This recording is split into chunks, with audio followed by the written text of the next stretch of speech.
Good morning, everyone. Got a lot to do today. Let's go ahead and let these ducks out and get some duck eggs. Good morning, good morning. Now it's time to do the duck egg hunt.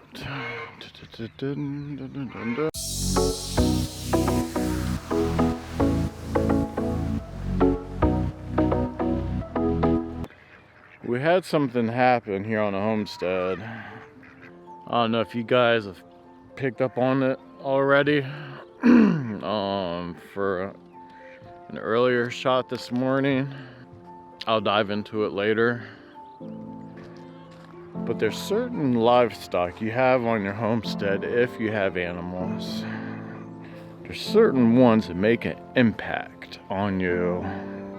And this certain animal made a huge impact, not only on me, but Jen.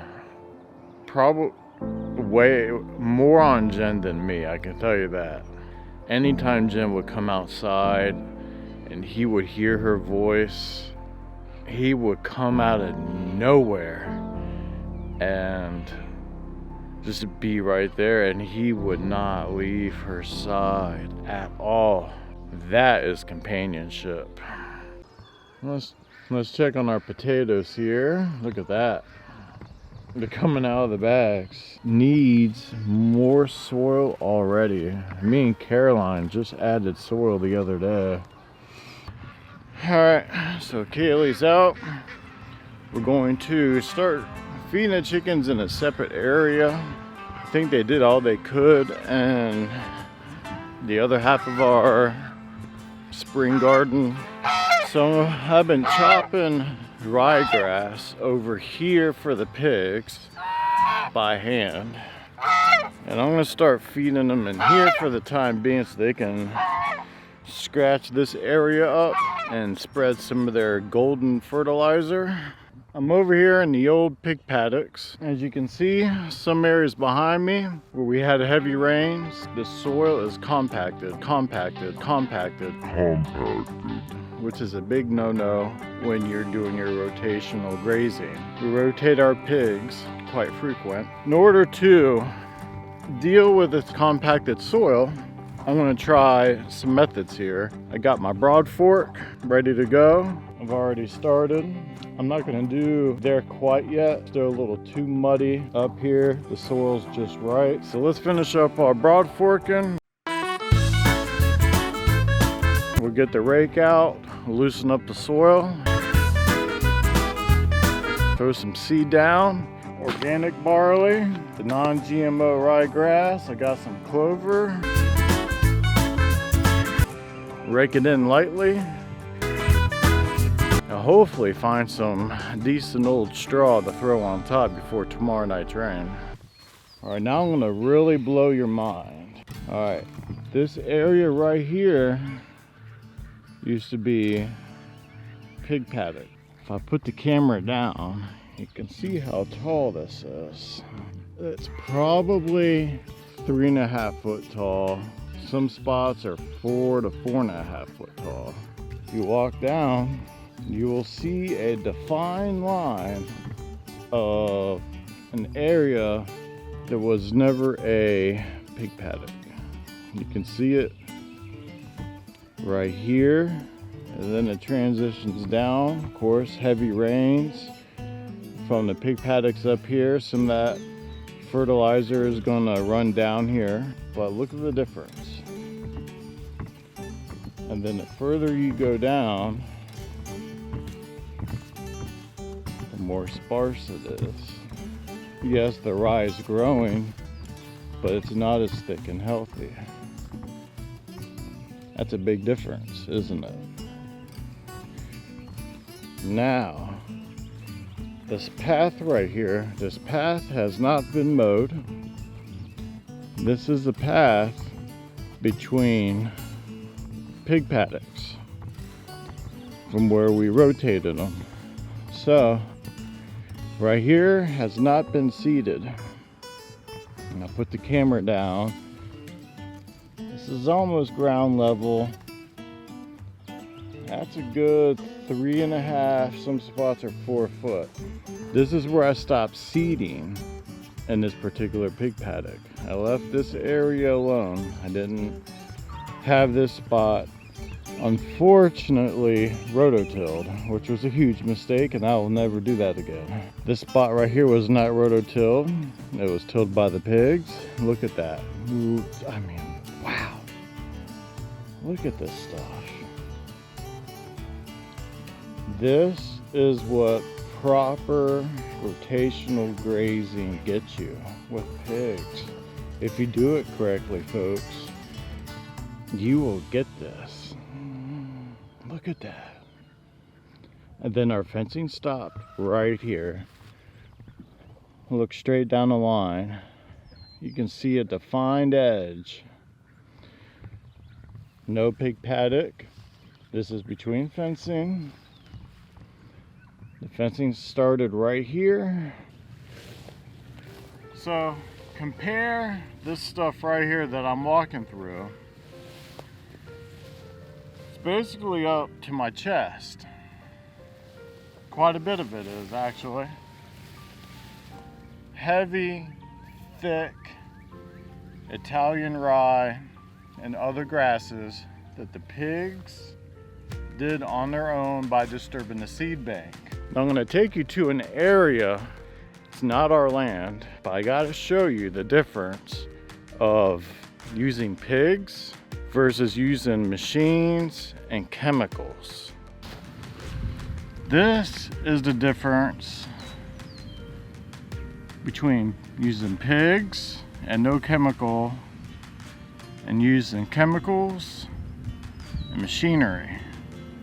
Huge difference.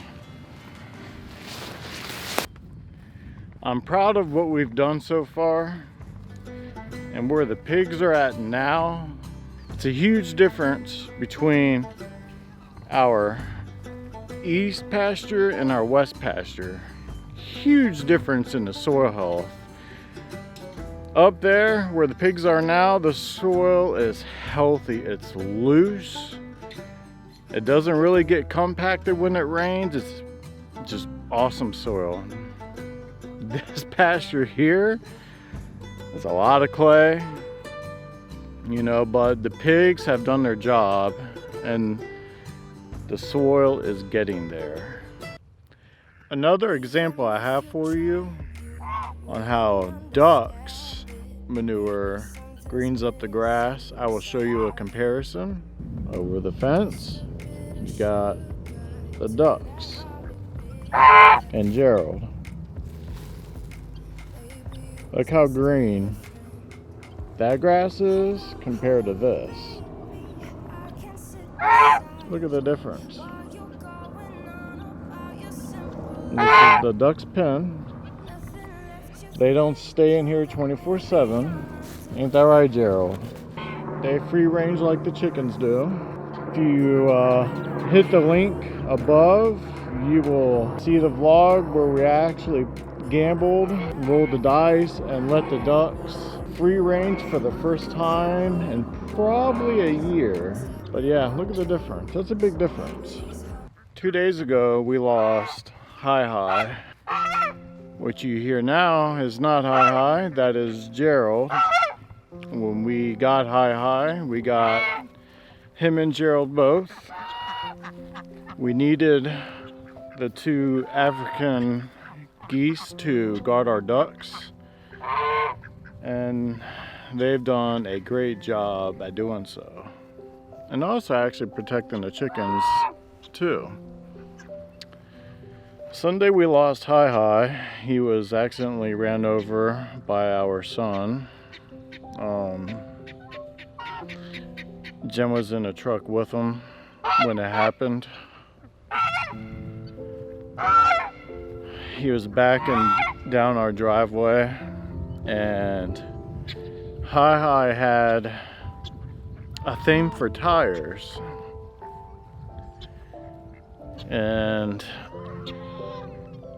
we're thinking that he was down there We're thinking that he slid down some rocks at this rock wall we have that's in our flower garden, going after the truck, and Jeremy accidentally backed over him. Jen got out of the truck quickly, ran to high. He was still alive. She picked him up, held him close. His name Hi, it originated from this low-pitched sound he always made. And it sounded like he was saying hi. So that's how we got the name Hi. Those were the last two sounds that he said before he passed in Jen's arms. Hi and Jen were extremely close. I've never seen a bond like that, especially an aggressive goose. Of course, Hi and myself, we're pretty tight too. If you guys have been following us for quite some time, you'll see him in every vlog just about, just killing the audio. Every time I talked, he would quack, just so loud. There was times I had to run away from him. Now I look back and, yeah, he's a goose. Now I look back and wish I had those times, back.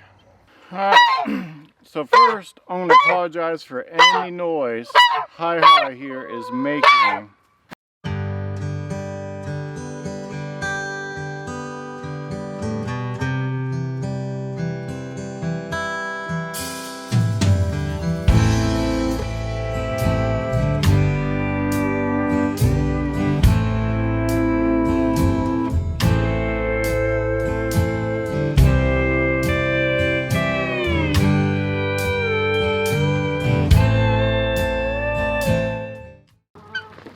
Spread your wings. Flap your wings.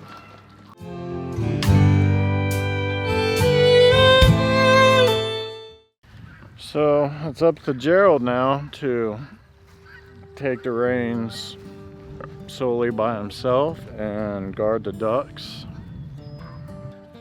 Gerald's a good leader. He gets the ducks inside their pen every night. It's quite a show to see. He does it single file. I don't know how he does it, but he does it. Thanks for watching. Please subscribe, hit that like button, hit that bell icon to get future notifications every time we upload new content. If you're new to the channel, thank you for watching. My name is Scott. I also go by Papa Quack or Papa Guinea. So, yep, thank you for watching. I appreciate it. You guys have a good day or a good night. This is 2 Quacks on 5 Clucks Farm. Thanks for watching.